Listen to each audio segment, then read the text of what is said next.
Hola, buenos días. Continuamos con el tema del esfuerzo de flexión en vigas.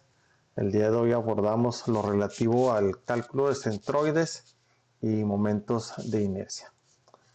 Anteriormente habíamos visto en el primer video de flexión que la fórmula para el esfuerzo de flexión era esta. Y hemos abordado en los videos anteriores lo relativo al momento flexionante máximo, que es el valor m. Habíamos comentado brevemente que eran los valores de C y de I. Dijimos que el C es la distancia del eje centroidal a un extremo de una viga. Si tenemos, por ejemplo, una viga rectangular y el eje centroidal, que pasa aquí justamente por el centroide, es este, y la distancia de aquí a un extremo y al otro extremo, que son la misma distancia, pues le llamamos C. En este caso no hay diferencia, dado que ambos valores de C son iguales. Cuando hay diferencia es cuando no tenemos simetría. Por ejemplo, que tengamos una viga con esta geometría, entonces el centroide pues no va a pasar por la mitad de esta altura, pasará por un punto más hacia arriba, digamos este de aquí. Entonces aquí sí, el valor de C, que es el valor mayor del eje centroidal a un extremo, será este. Este no es, porque este valor es menor. Entonces es el valor de C, lo que habíamos comentado. En cuanto al momento de inercia, mencionamos que pues hay una definición matemática que la vamos a abordar cuando veamos el caso 4 de las geometrías, pero en forma general podemos decir que tiene que ver con la distribución de masa con respecto a un eje centroidal. En este caso, en el caso de la T, nosotros tenemos aquí nuestro eje centroidal y resulta que en esta figura hay exactamente la misma área aquí arriba que acá abajo. Y lo mismo resulta cierto para esta viga rectangular. Tenemos la misma área y por lo tanto pues la misma masa en la viga a un lado y al otro del eje centroidal. Y este valor del momento de inercia pues va a depender de la geometría. Entonces nosotros podemos de alguna manera jugar con la geometría y aumentar el momento de inercia. Si nosotros tenemos así una viga rectangular y esta misma cantidad de masa, digamos que la viga pues tiene aquí su profundidad, pero si esta misma cantidad de masa la distribuimos en forma diferente, vamos a alterar su momento de inercia. Por ejemplo, aquí se puede usar una viga tipo I que tenga exactamente la misma área, la misma área. Sin embargo, dado que la masa está en promedio más alejada del eje centroidal que en el caso de esta viga, el momento de inercia aquí será mayor. Bien.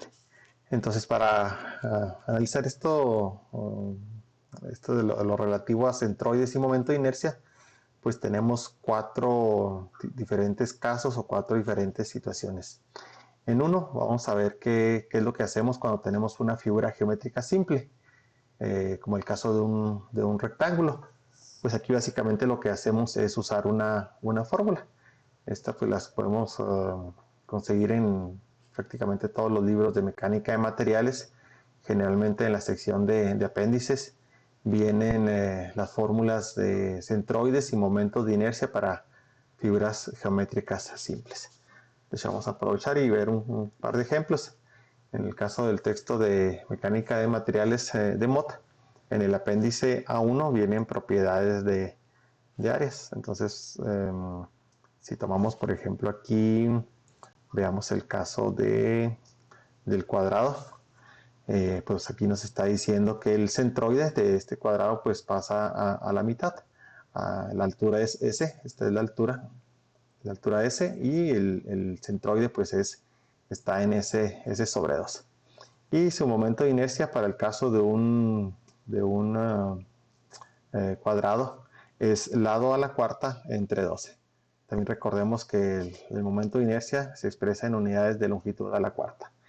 Para el caso de un rectángulo, por cierto, aquí este texto trae un error, porque dice que el momento de inercia se calcula usando base por altura al cubo sobre 36 y es base por altura al cubo sobre 12. Igual que aquí este 12, aquí debe ir un 12, es un error que trae este texto. Y en cuanto a los centroides, pues es lo mismo. Tenemos nuestra altura y el centroide está a la mitad en h sobre 2. Esto es en cuanto al texto de resistencia y materiales de Mota. Otro texto también muy usado, mecánica de materiales de Beer y Johnston, pues básicamente en las portadas, en las contraportadas, viene esta información. Vamos aquí a ampliarlo. Para el caso, nuevamente, para el caso de aquí de un rectángulo, tenemos que el momento de inercia, aquí sí viene correcto. El momento de inercia con respecto a un eje que pasa por el centroide, que es aquí x', es un doceavo de la base por altura al cubo. Vean como en esta fórmula nos está indicando que es con respecto al eje que pasa por x'. En esta misma figura también nos hacen referencia a un eje que pasa por la base, que aquí lo están llamando x. Y vean que si calculamos el momento de inercia con respecto a este eje x que pasa por la base, pues ya la fórmula es distinta. En lugar de un doceavo es un tercio. Entonces, pues esta situación es común. Me refiero al hecho de que en un mismo texto pues nos den información con respecto al momento de inercia, con respecto al eje centroidal y en ocasiones con respecto a algún otro eje que típicamente es el que pasa por la base. Aquí en el caso del triángulo pues se repite esta situación, nos dan el eje centroidal, que en el caso de un triángulo está a un tercio de la base, entonces este es el eje centroidal, y el momento de inercia con respecto a ese eje centroidal, que es el que va a ser el de nuestro interés, es un 36avos de la base por la altura al cubo. En otros no lo vamos a requerir, pero en otras aplicaciones de la mecánica se pudiera requerir el momento de inercia con respecto a un eje que pasa por la base, en este caso x, y es un doceavo de la base por la altura al cubo. Entonces, cuando consultemos aquí fórmulas en los libros de texto, siempre tengamos la precaución de verificar que estamos usando la fórmula del eje centroidal, no de otro eje. Entonces el eje centroidal pues es el que pasa por el centroide, aquí lo están denotando por C. Entonces este es el eje centroidal, este es el eje centroidal. En el caso del círculo pues tiene simetría con respecto a cualquier eje y aquí no hay problema. Momento de inercia con respecto a X es igual que con respecto a Y. Con respecto a X es igual con respecto a Y porque pues tiene geometría por todos los lados. Entonces aquí igual nos están denotando que aquí está el centroide y nos están dando el momento de inercia, por ejemplo, este es un buen ejemplo, nos están dando el momento de inercia con respecto al eje X y este no es el centroidal. Entonces, en este caso, este texto no nos da el momento de inercia con respecto al eje centroidal. Y pues así en diferentes casos. Entonces, retomando la parte en la que estábamos, cuando nosotros necesitemos el momento de inercia de una figura geométrica simple, recurrimos a una fórmula, ya sea en un libro de texto o en un formulario de ingeniería, y de ahí la tomamos. Para el caso de un rectángulo, el momento de inercia con respecto al eje que pasa con respecto al centroide, y lo va a denotar con el subíndice C, es un doceavo de la base por la altura al cubo.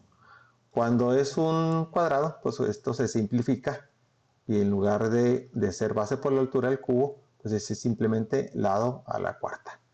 Esto porque todos los lados pues son iguales.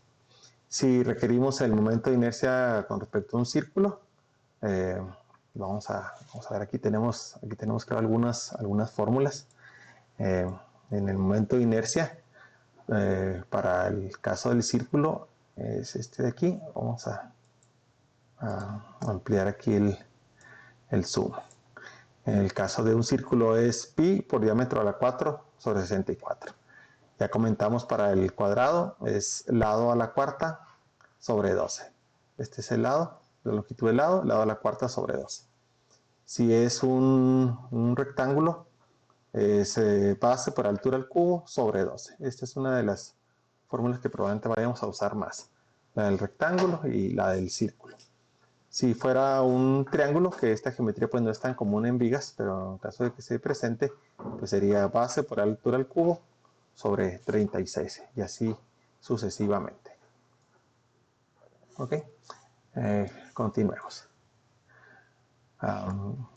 Para el caso el segundo caso es el de perfiles estructurales. O sea, vamos a tener algunos casos donde tenemos algunas vigas prefabricadas. Entonces, estas vigas ya vienen como perfiles estándar, perfiles estructurales, y simplemente pues recurrimos nuevamente al apéndice para que nos dé la información. Tomando también como ejemplo de este segundo caso, vamos a ver, este lo tengo por acá, vamos a buscarlo, aquí está. Para el segundo caso, también muchos libros de texto acostumbran poner en la sección de apéndices una parte relativa a las propiedades de algunos, ya sea perfiles estándares o de otras vigas que también se usan en la práctica, como el caso de vigas de madera, vigas rectangulares, pueden ser cuadradas o rectangulares, en algunos lados también le llaman polines. Entonces vamos a empezar con este caso, con el de la viga rectangular. En el caso de las vigas, aquí se maneja lo que se llama el tamaño nominal. Para este primer renglón, el tamaño nominal dice que es de 2 por 4, 2 por 4 pulgadas. Sin embargo, el tamaño real no corresponde a 2 por 4. Aquí verán que el tamaño real corresponde a 1.5, aquí tapé el punto, pero es 1.5 por 3.5. Entonces, el tamaño nominal, esto es lo que diríamos el nombre comercial. Vamos a ver. Nombre comercial. Entonces, cuando vamos a comprar, pues pedimos una viga de 2 por 4, pero físicamente nos entregan una de 1.5 por 3.5. Desconozco la razón de este sistema de nomenclatura, pero así se usa. Entonces, como es una viga rectangular, en cuanto al centroide, pues realmente solo necesitamos sacar la mitad. Aquí me diría 1.5 y aquí me diría 3.5. Entonces, si nos interesa la distancia C, pues simplemente sería 3.5 entre 2. Que la distancia C sería 1.75 pulgadas. Y recuerden, la distancia C es la distancia del eje centroidal a un extremo, la distancia que resulte mayor. En este caso, ambas distancias dan 1.75. En cuanto al momento de inercia, ya nos están proporcionando aquí el dato, son 5.36 pulgadas a la cuarta. Si hubiéramos usado la fórmula, momento de inercia de un rectángulo sería un doceavo de la base por la altura del cubo, que en este caso es un doceavo de la base 1.5 pulgadas por la altura 3.5 pulgadas al cubo. Y vamos a hacer la operación. Es un doceavo por 1.5 y por 3.5 al cubo. Y pues nos da un valor de 5.359375 usando todas las decimales. Aquí nos lo están redondeando en 5.36. Pues realmente en estos casos no hay ninguna necesidad de hacer este cálculo. Esto pues todo lo estoy haciendo de forma ilustrativa para aplicar la fórmula y que vean que es lo mismo. Para estas vigas, pues simplemente vamos aquí al renglón y tomamos el dato del momento de inercia, y para el centroide, pues como hay simetría, pues simplemente dividimos la altura sobre 2.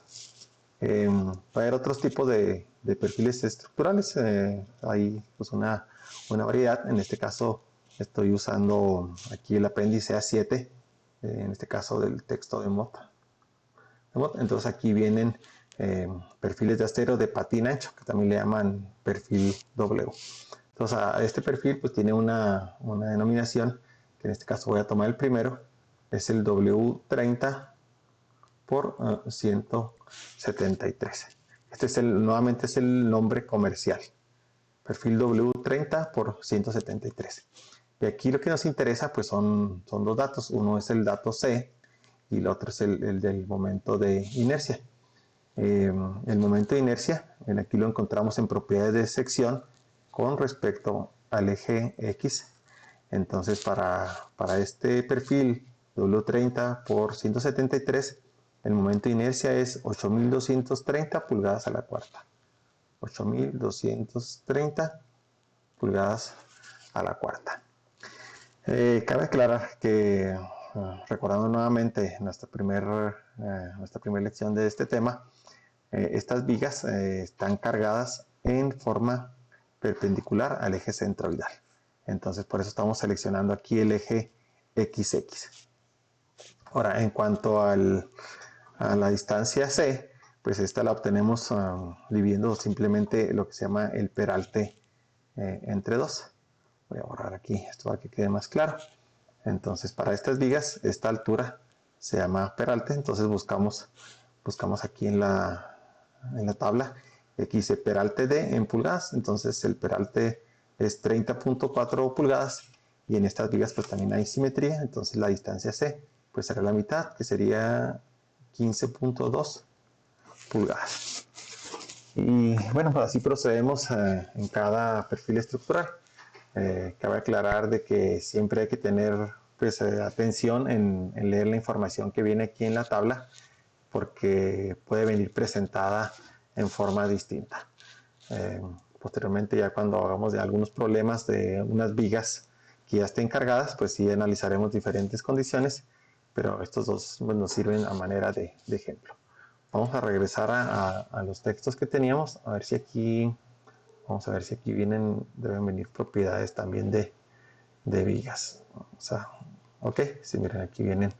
En este caso es el texto de Beer y Johnston. Voy a ir al principio del apéndice C. Entonces, nuevamente, aquí tenemos un perfil W.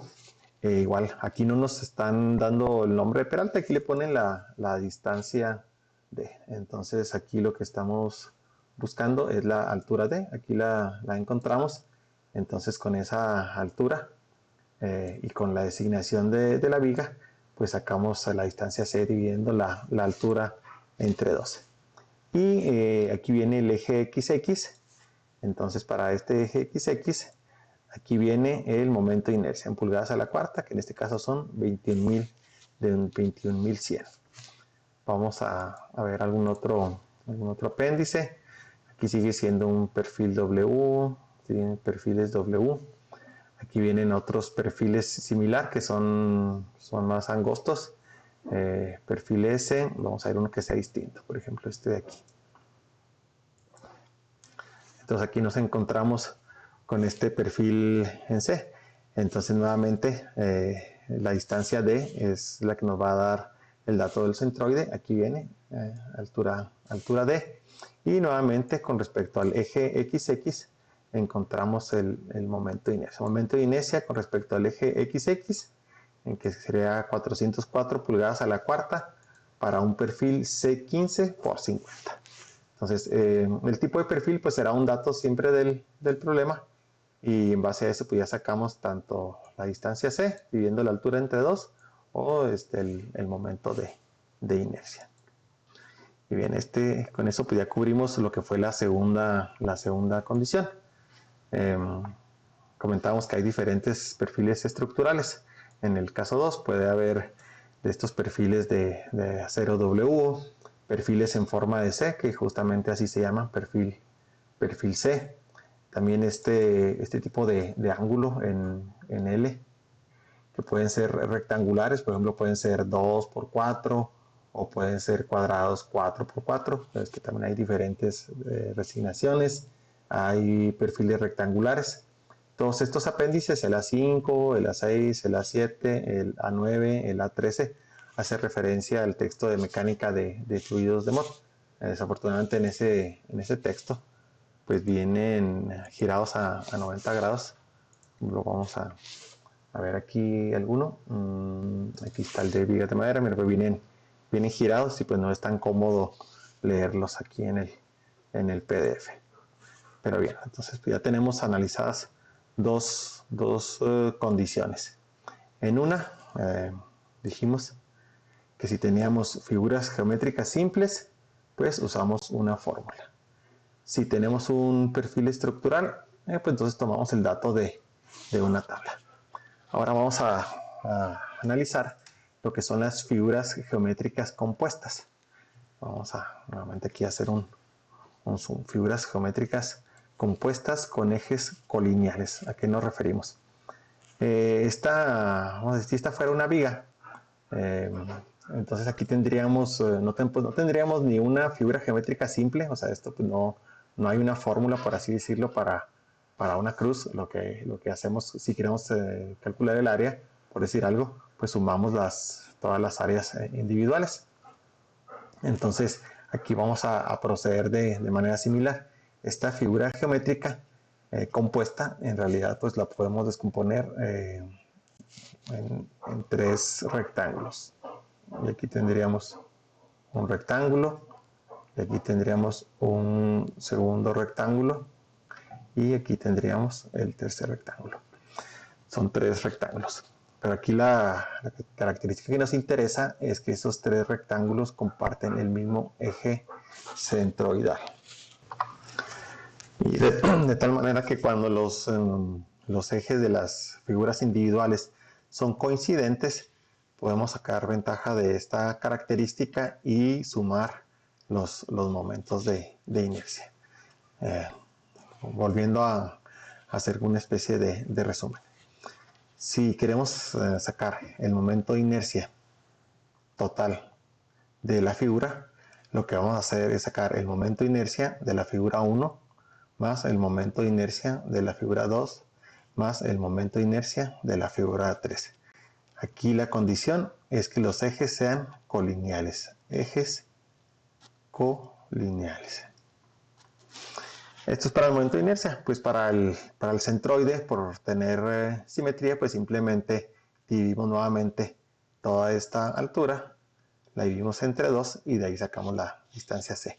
Pero para los momentos de inercia, sumamos los momentos de inercia de cada figura individual. Si tenemos el caso de que la figura sea hueca, por ejemplo, que fuera un perfil, bueno, en el caso de un perfil estándar, pues lo tomaríamos en una tabla. Pero si tuviéramos una figura de este tipo, donde esto es hueco, entonces lo que haríamos en lugar de hacer una suma sería una resta. El momento de inercia total sería el momento de inercia del cuadro mayor menos el momento de inercia del cuadro menor. Entonces nuevamente podemos hacer esto porque los ejes tanto de la figura sólida, de lo que no esté achure, y de lo que está hueco, pues son colineales, y mientras esa condición se cumpla, podemos hacer esto. Por eso aquí dice, usar fórmula para cada figura geométrica y sumar, o también puede ser restar, directamente. Vamos a ver algún ejemplo para este caso. Entonces, este fue nuestro caso 3. Figuras geométricas compuestas con ejes colineales. Y aquí tenemos básicamente lo mismo que estábamos platicando. Cuando tenemos una figura geométrica en la cual los ejes son colineales, pues simplemente descomponemos, en este caso en 3 partes, y sumamos. Y si son huecas, pues restamos. Aquí en este caso el momento de inercia total sería el momento de inercia del círculo mayor menos el momento de inercia del círculo menor. E igualmente aquí el rectángulo mayor menos el rectángulo interior, y en este caso pues sería el cuadrado menos el círculo. Entonces vamos ahora sí a ver un par de ejemplos de lo que estamos comentando. En este caso pues tenemos esta geometría que es en forma de cruz, y podemos descomponer en 3 rectángulos. Aquí pues este ejemplo está tomado del texto de resistencia de materiales de Mott. A este de aquí le llaman parte 1, nosotros podemos darle el nombre o el número que queramos. Entonces este será parte 1, será este de aquí, y pues es un rectángulo, y recuerden que el momento de inercia con respecto al eje centroidal para un rectángulo es la base por la altura al cubo sobre 2. Entonces aquí nuestra base es 30, nuestra altura es 80, 30 por 80 al cubo sobre 2. Y aquí tenemos nuestro momento de inercia de esta, que es la figura 1. La figura 2 y la figura 3 son rectángulos y son iguales. Entonces con uno que calculemos y lo multipliquemos por 2. Entonces aquí el momento de inercia de la figura 2 es igual al momento de inercia de la figura 3. Y pues la base es igualmente 30, solo que en este caso aquí la altura van a ser 40. Entonces es 30 por 40 al cubo sobre 12. Y aquí nos da el momento de inercia.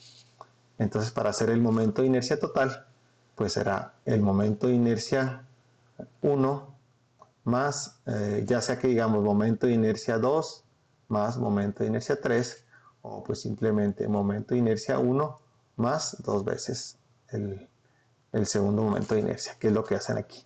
El momento de inercia 1, este de aquí, más 2 veces el segundo momento de inercia, que las figuras 2 y 3 son iguales, y ya este es nuestro momento de inercia total. Y si estuviéramos interesados en la distancia C, ¿verdad? Que si este fuera el caso de una viga con una carga aquí, y aquí está nuestro eje centroidal que dijimos que es perpendicular, entonces la distancia C pues sería simplemente 40 milímetros. 40 milímetros, y esa sería nuestra distancia C. Ahora, para el caso aquí de esta figura, que es un rectángulo y tiene un hueco que es un círculo, pues procedemos de manera similar. Simplemente vamos a restar aquí el momento de inercia de este hueco, que pues no aporta, justamente no aporta momento de inercia a la viga. Entonces el momento de inercia para un cuadrado, como los lados son iguales, pues son, en lugar de decir base por altura al cubo, pues es lado a la cuarta, que en este caso el lado son 50 milímetros a la cuarta entre 12. Y aquí tenemos nuestro momento de inercia 1. Y el momento de inercia del hueco, la fórmula para el momento de inercia de un círculo es pi por diámetro a la 4 entre 64. En este caso pi por el diámetro, que son 35 milímetros a la cuarta entre 64. Y pues ya, el momento de inercia total va a ser el momento de inercia del cuadrado menos el momento de inercia del círculo, que sería 520.8 por 10 a la 3 menos 73.7 por 10 a la 13. Y pues esto nos da un resultado aquí de 447.1 por 10 a la 3 milímetros cuartos. Y nuevamente, la distancia C, pues aquí hay simetría. Si este fuera una viga, pues estaría cargada así, aunque aquí si lo giramos queda igual. Y pues la distancia C será aquí simplemente la altura sobre 2 o 25 milímetros. Y pues con esto ya tenemos cubierto el caso 3. Regresamos aquí a nuestro apunte inicial donde teníamos los 3 casos. Voy aquí a borrar pizarra antes de continuar. Hago una pausa. Y bien, pues resumiendo lo que hemos visto tres casos para el cálculo de centroides y momentos de inercia. Uno, dijimos, cuando tenemos una figura geométrica simple, recurrimos directamente a una fórmula.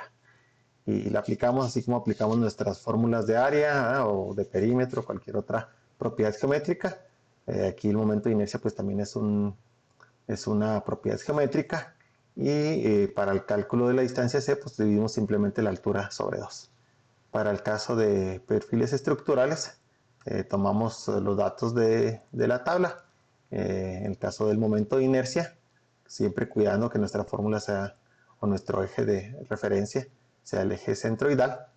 Y tomamos ya sea la distancia D o el peralte, o como nos lo indique, dividido entre 2, porque igual aquí tenemos simetría.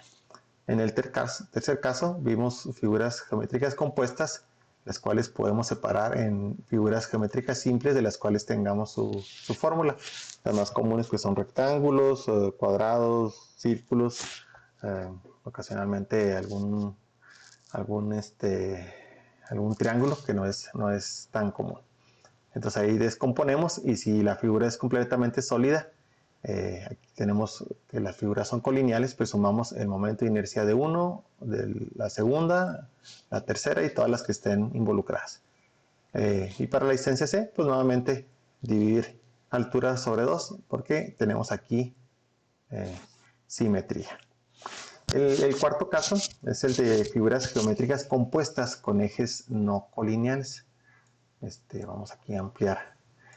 En este caso, esta figura, esta viga, la podríamos descomponer en dos rectángulos. Aquí tenemos uno y aquí tenemos dos. Sin embargo, el eje centroidal del rectángulo de aquí arriba no coincide con el eje centroidal. Entonces aquí no podemos usar la regla de sumar momentos de inercia. Aquí entra algo que le llamamos el teorema de los ejes paralelos. Teorema de los ejes paralelos. Entonces este cuarto caso ya es un tanto más detallado y pues justamente lo vamos a abordar en un video separado. Entonces con esto terminamos este video. Muchas gracias por su atención, como de costumbre. Hasta luego.